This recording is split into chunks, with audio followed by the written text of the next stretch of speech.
Garrett Whitlock is much better out of the bullpen than he is as a starter for the Boston Red Sox. Find out why on today's Locked On Red Sox.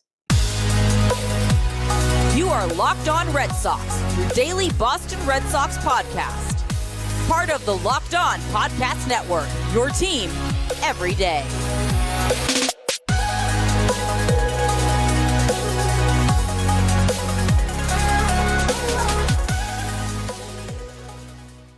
Hello and welcome to Locked On Red Sox, your daily Boston Red Sox podcast, part of the Locked On Podcast Network, your team every day. I'm your host, Gabby Hurlbut, former ESPN social media associate and current host of the Boston Balling podcast, and I am here to bring you the latest in all things Boston Red Sox straight to your favorite podcast feed for free. I mean, who doesn't love free Red Sox content?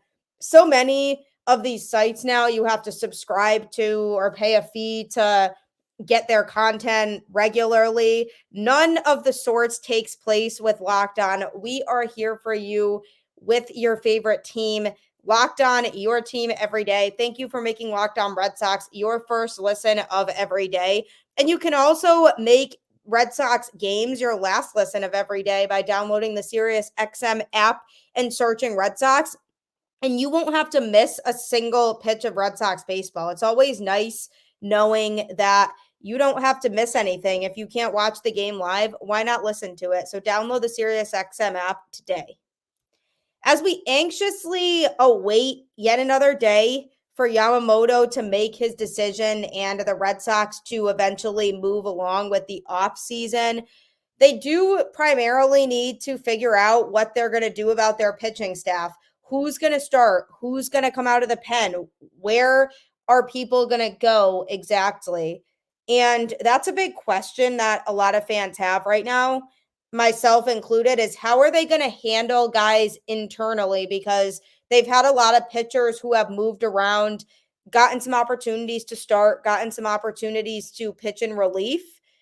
And some of these guys are much better of a fit in one role over the other. An example of this is Nick Pivetta.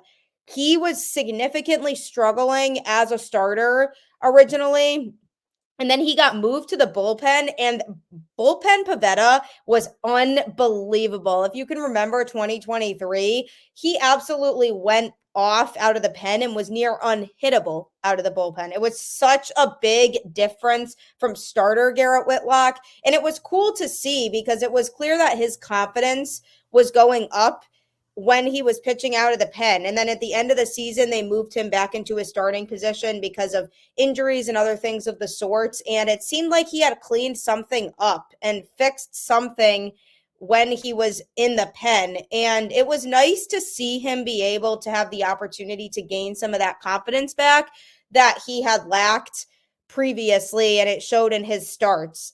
And another pitcher who has seen a mix of both sides is Garrett Whitlock. The Red Sox acquired him in the Rule 5 draft from the Yankees, and he originally was a starter when he came to the Red Sox. That was what he had been doing in his career prior to coming to Boston. But the Red Sox felt like the need for them at the time was in the bullpen. So they had him come in and pitch to begin with out of the pen. And he was pitching very, very well. In his first couple seasons in Boston, out of the bullpen, he had very good stuff, and it was really hard for opposing hitters to have a breakthrough and figure out how to get themselves on base when he was pitching. And a lot of times the running joke was, wow, I cannot believe the Yankees didn't protect him in the Rule 5 draft because the Red Sox got an absolute gem out of him. So going into the 2023 season, I was hoping that the Red Sox would primarily pitch him out of the bullpen. That was where it seemed like he was best fit. He looked confident out of the pen. His numbers were great out of the pen prior to that. And I expected it to be pretty similar. If the Red Sox came into the season and had him pitch as a bullpen piece, I expected there to be the same amount of intensity that he was pitching with before. I didn't expect him to digress at all. And I had high expectations for him out of the pen in 2023. I expected the dominant Garrett Whitlock that we've been used to seeing. And then the Red Sox kind of threw me for a little bit of a loop when they decided, hey, we want to try to make Garrett Whitlock a starter. We want to have him pitch in a starting role for a while and see how that goes. And his starts in 2023 were just not good. I'm going to be diving into more detail on today's show about Garrett Whitlock and his numbers when he was starting versus when he was pitching out of relief, because these are eye-opening stats. It's really a difference seeing what he does and doesn't do in both situations. And I'm going to give you a little bit of insight into what exactly was different in his starts versus when he was pitching out of relief. And it can really get you to start to think about where you feel like he fits best. Now, I'm not saying the Red Sox aren't right for giving players an opportunity to pitch elsewhere if they feel like they've earned that. But what I don't want to have happen is for the Red Sox to get into this bad habit of having a pitcher who's showing very good stuff in one role, then resume a different role because they feel like that is more of a need. Tanner Houck's another example of this. He's somebody who primarily has always been a starter for the Red Sox for the most part. And like I've said on the show before, has had a problem with pitching deep into games. And he's done well the first couple times through the order, but then as soon as he hits the order the third time, it's almost like it's the flip of a switch and he starts to significantly struggle. And that, to me alone, that pattern that he hasn't really been able to get over that hump, makes me feel like he's better in a relief setting. Because if he has lethal stuff and only has to see hitters a couple times because he's only pitching a couple innings out of the pen, wouldn't you prefer to see that because you feel like what he has is best fit out of the pen? Because think about it this way. If you have a pitcher like Houck who feels like he doesn't have enough pitches on his resume to comfortably throw to opposing hitters to the point where he doesn't have enough of a mix in his pitches, so they figure out what he's going to throw and it's easier for them to then get on board with hitting off of him because he's predictable, he'll be so much less predictable and be able to be more confident if he's out of the bullpen. And I think this really does still come back to the lack of pitching depth that the Red Sox have. Even in the farm system, the pitching depth is not great overall. So they can't really fix the problem that way. And at the end of the day, the reality of the situation is they didn't have enough good starting pitching on this team in 2023 to the point where they felt like they had to maybe move some people around into starting roles that weren't always a starter to get the results that they need. Josh Winkowski is another example of this. He's somebody who primarily has been a reliever for the Boston Red Sox, but Alex Cora has even said they might try to let him start in 2024, which is fine, but it needs to be a mindset of, we know that he's primarily a reliever for us, and that's where he shines the most, but we're willing to give him a chance to start. And if it doesn't go that well, then he gets moved back to the pen. It can't be, oh, we'll just take what we have within and try to force people into being in a role that they're not, because that could ultimately lead to then weaker numbers overall and a pitcher potentially not being the same that they were prior to what they were in previously where they were excelling. So you can't just force every player to do something else. That's why the Red Sox really need to continue to work on their pitching staff this offseason and get some arms in there who are reliable so they're not in a position of having to move guys around to a spot they're not comfortable in.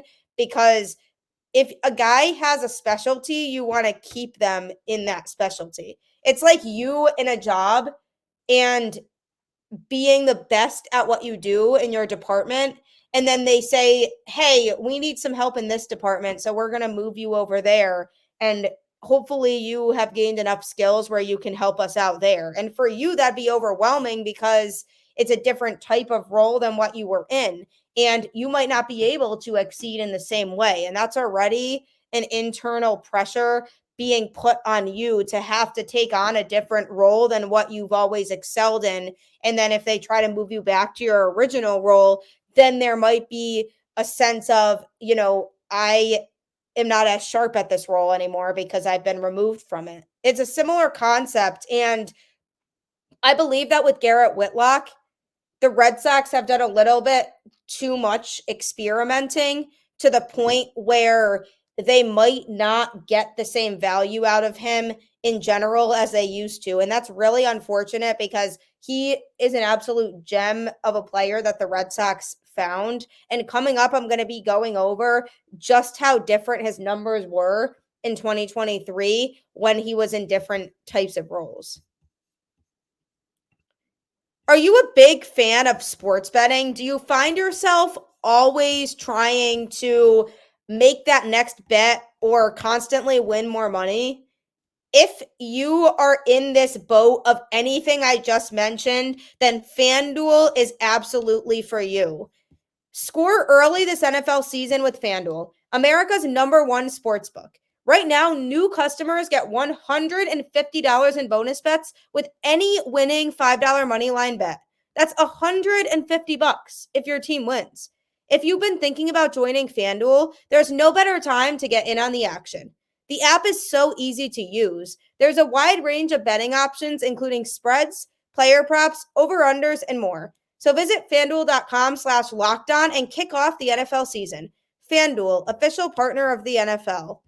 One of the biggest reasons why I love FanDuel is because it gives you an opportunity to really capitalize and take advantage of there being a different variety of options to choose from in terms of your bets. So you could bet on one sport at 7 p.m. and then maybe there's a later game at 10 p.m. that's for a different sport. So you decide you want to bet on that. It's a great way to get a good mix in, encourage you to follow different sports, and you could win a lot of money because it's trial and error, right? The more bets you make, the more money you're likely to win. So check out FanDuel.com/lockedon today. You definitely won't be disappointed. You also won't be disappointed in the SiriusXM app because that can get you the home broadcast of every Red Sox game. So you don't have to worry about missing a single pitch. If you are driving in the car and won't be able to watch the game live, just tune into it using that app. Just search Red Sox. It's really easy and it'll generate that home broadcast for you so you can be caught up in everything going on in the game without having to stress about it. It's really awesome. What's not really awesome to me is the fact that the Boston Red Sox have seemed to move Garrett Whitlock around a little too much. Like I said it previously, I understand wanting to try players' hands at something else. If there's a pitcher who has excelled in your bullpen and you want to see if those skills can translate into being a starter, fine, try it. There's never going to be too many pitchers who can pitch effectively out of the rotation, especially with the Red Sox because of the lack of rotation depth they actually have. Give him a chance to do it. And if he excels the way he shined in the bullpen, then by all means, keep him there. But the problem is he did not. In 2023, his ERA overall was a 5.15 with a 5-5 record. He pitched in 22 games and started 10 of those and recorded one save, over 71.2 innings pitched. Now, keep in mind that that did come with 72 strikeouts. So he has a high strikeout number, which is always a good thing. But here's some examples. So his first outing of the year was April 11th. He pitched 5.0 innings and gave up 5 earned runs. In June, there was a start he made where he pitched 7 innings and he gave up 4 earned runs. So if you can sense a pattern here, when he pitches more innings, he's having less confident outings. For example, in August, they were using him again in more of a reliever role. 2 innings pitched, 1 inning pitched, and was able to get his ERA down, giving up 0 earned runs or 1 earned run or maybe 2. But for the most part, when he was pitching in relief and only being kept to 1 to 2 innings, his numbers were significantly better. And what I don't like is that he bounced around. They seemed pretty committed early on to keeping him as a starter, and then they kind of cut his leash a little bit shorter, had him only pitch 1 to 2 innings. And in that case, he was giving up less runs. I mean, early on in the season, he had a 6.19 earned run average, and that bumped down to a 5.15 ERA by the end of the season, because in those last couple months, the most number of innings he pitched was 2. And it's really telling, the fact that he has numbers like that and he's putting up elite caliber stats when pitching out of the bullpen. Another thing that I wanted to bring up is that he's really fluctuating primarily between 3 pitches. Obviously, he primarily uses his fastball the most. He also has a slider and a changeup that are mixed in there. His fastball got used 52.9% of the time in 2023. The slider was used 23.0% of the time, and the changeup was used 24.1% of the time. So he's very heavily utilizing those 3 pitches. And in some ways, that's good because it shows that he's confident in all 3 pitches. But on the other side of that, it also shows that he uses those pitches so heavily that if he's pitching too many innings in a game, it's going to be predictable to the point where hitters are going to be like, okay, here's a pattern here. He's going to throw the fastball here. He's probably going to throw the changeup here because he hasn't thrown that yet in this at bat.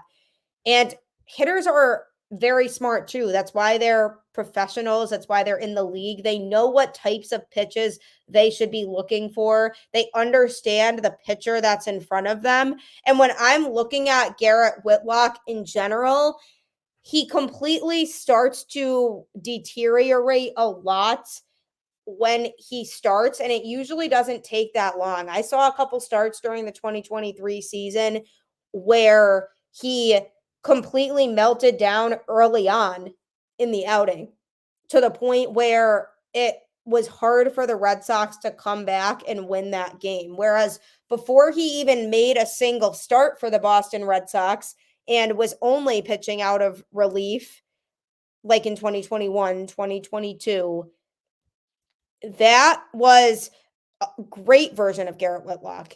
The Garrett Whitlock that no hitters wanted to go up against and was absolutely nasty. And then you threw the wrench in the mix of him starting, and then even his relief appearances didn't seem as good as they were prior to when he started games. So I am a little bit worried that because he started a lot of games by this point, hitters have now figured him out a little bit more to the point where he can, yes, still be a very good pitcher, but probably not to the same extent of elite that he was in his bullpen outings prior to when he started any games in a Red Sox uniform. If you think back to those days of Garrett Whitlock and the days of, this guy is so special and so incredibly elite. I remember during the 2022 season, early on, my fiance and I were watching a game together. It was one of the first games of the season, and Whitlock came in out of relief. And my fiance coaches baseball, so he's constantly looking up stats of players. And he had no idea who Whitlock was because he hadn't really been following the Red Sox super closely because he has his own busy schedule with coaching. So Whitlock came in to pitch out of relief, and he said, "Who is that?" And I said, "That's Garrett Whitlock." And he's like, "Oh, like I've never heard of him. I don't know who that is." So then he looked up some of his stats and he was like, wow, this guy's nasty. And I said, I know. And it's because it was all relief stats of him pitching out of the pen. And he has great pitches that he uses. But the problem is when you're relying on those pitches and heavily utilizing 3 pitches, it's going to make you so much more predictable. And then when he started in 2023, I said before that this doesn't seem like a good idea. Why are they trying to make him into a starter when we've seen elite stuff from him out of the pen? So that's something that concerns me about the Red Sox and Garrett Whitlock. But what can we expect from him in 2024? I'll let you know coming up. I have a very exciting announcement from the Locked On Podcast Network, one that you absolutely will not want to miss. Locked On has launched the first ever national sports 24/7 streaming channel on YouTube. Locked On Sports Today is here for you 24/7, covering the top sports stories of the day with the local experts of Locked On, plus our national shows covering every league. Go to Locked On Sports Today on YouTube and subscribe to the first ever national sports 24/7 streaming channel. This is very exciting for Locked On because nobody else does this.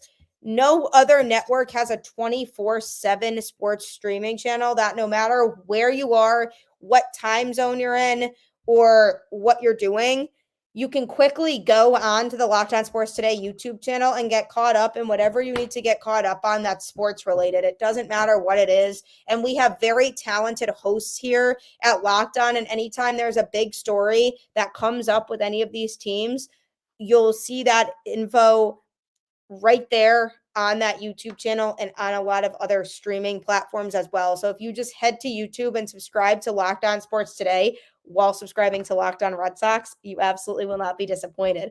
Speaking of subscribing to Locked On Red Sox, it is on any podcast platform, wherever you get your podcasts. Make sure that you tune in because it's honestly so much fun to interact with you and talk Red Sox. And if you don't want to miss any episodes, subscribe on your favorite podcast platform, share the show with friends, and subscribe to the show on Twitter at LO_Red Sox.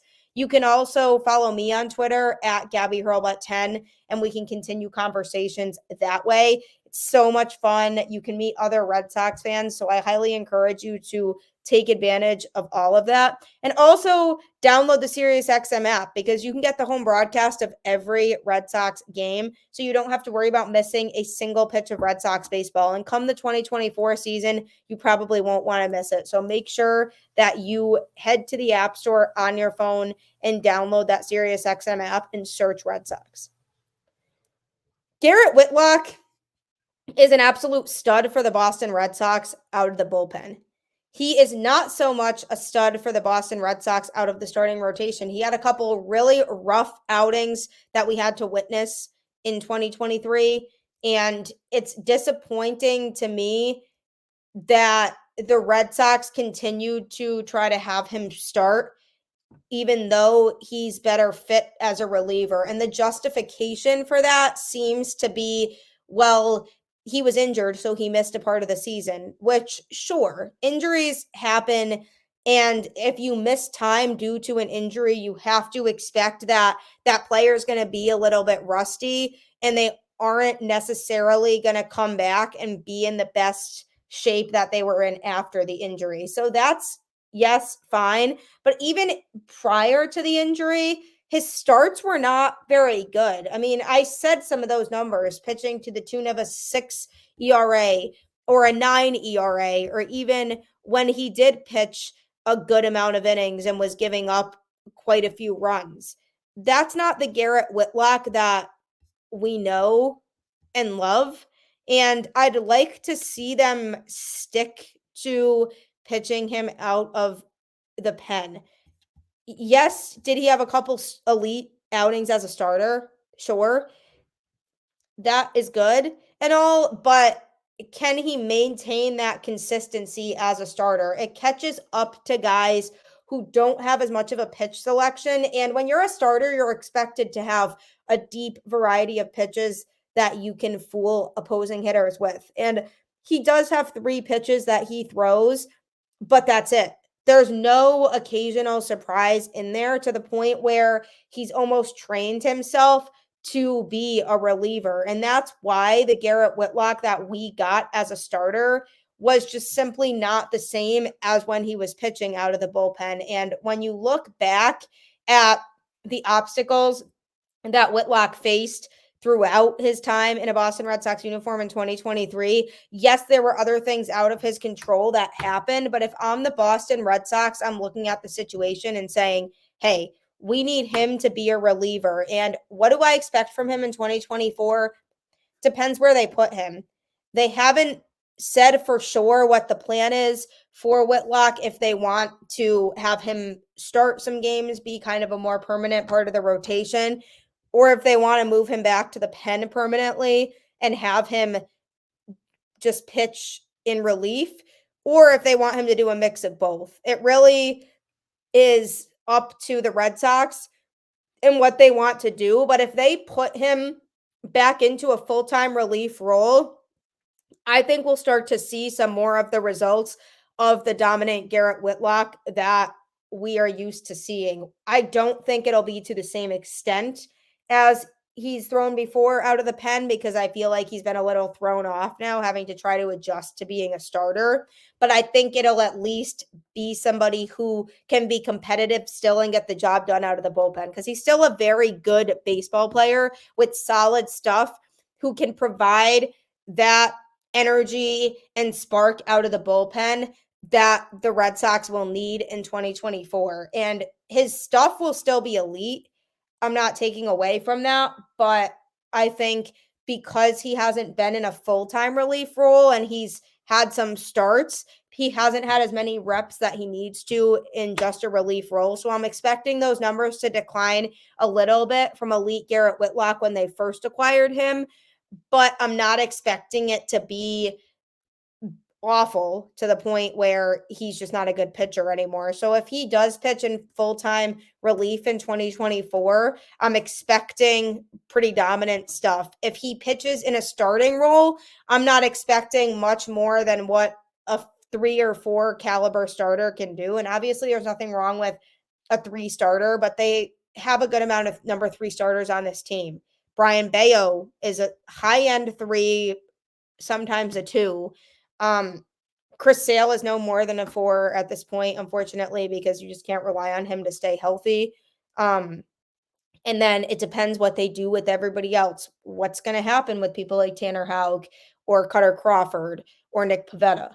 Who from that group is going to be starting? And if I'm the Red Sox and I'm looking at those guys that I just listed that are still here and could very much be in either a starting or relief type of role, I'm looking at Garrett Whitlock and saying this guy is a much better fit out of the bullpen. That's where we need to pitch him. That's where he fits in best, because that's where his best stuff comes in. But if they decide that they want to have him start and it creates more of that added pressure on him of having to pitch consistently out of the rotation, then I'm expecting him to produce lower end starter caliber stuff, because at the end of the day, everybody has strengths and weaknesses. And I am hard pressed to change my mind on the fact that Whitlock should be a relief pitcher for this team. I've been saying that since the start. I still believe that now. I just think if they want to best utilize and best maximize what he offers them, then a relief role as a bridge guy pitching 2, maybe 3 innings out of the pen in a high leverage situation is the way to go with him. That's the way the Red Sox can best utilize Garrett Whitlock's talent. But only they can decide what they do with that and how they want to proceed with him. But I just hope they make the right decision. I also hope you make the right decision by subscribing to Locked On Sports Today on YouTube, where you can catch the first ever national sports 24/7 streaming channel. Again, nobody else has this. It's very exciting for Locked On. It'll keep you in the loop on all things going on in sports, so you don't have to worry about missing anything. Isn't that awesome? So subscribe to Locked On Sports Today on YouTube. As always, keep the faith, go Red Sox, and I will catch you on the flip side.